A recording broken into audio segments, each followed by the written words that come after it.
Ni inkuru mbi ikomeje kuba yavugwa muri aka kanya, aho umwarimu yabashe kuba yakwica umwana w'imyaka 8 mu kigo cy'amashuri, ngo ni ukubera ko yabashe kuba yamuha ikibazo kikabasha kuba cyamunanira, amwereje ku kibaho yabashe kuba yamubaza ibyo yabashe kuba yamwigisha mu masaha yarabashe kuba yatambuka, nuko maze byabashe kuba byamunanira uyu mwana w'imyaka 8-9 akabasha kuba yabwiye mwarimu ko icyo kibazo atabashe kuba yagishobora, ariko mwarimu ntiyakomeza kuba yakumva uburenganzira bw'uyu mwana. Mwarimu akomeza kuba yaguma ku ijambo rye avuga ko natagishobora ari bubashe kuba yamukubita, nuko maze byabashe kuba byarangira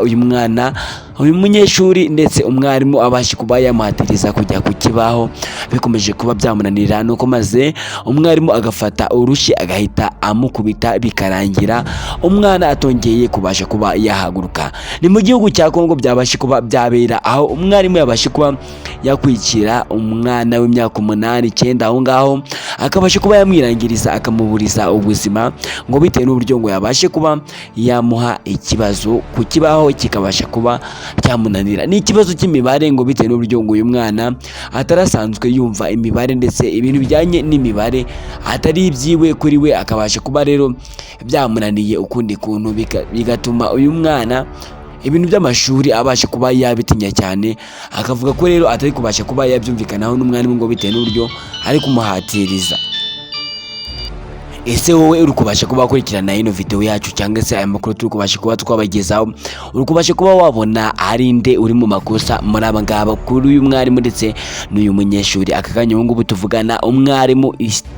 itegeko ryahise rimuhama kubera ko kwihanira bitemewe mu bihugu ibyo ari byo byose. Ntago kwihanira habyemewe, ahubwo ntago ari uko barera cyangwa se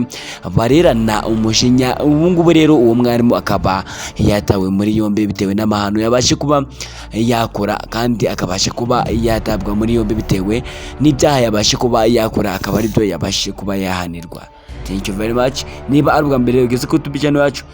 kanda ku buto ya subscribe kwa dukomeze kuba twabahereza amakuru atandukanye, amakuru aturuka hirya no hino ndetse no hakuno, kandi ntugende udakanze kunzogera kugira ngo ubashe kuba waba umunyamuryango wacu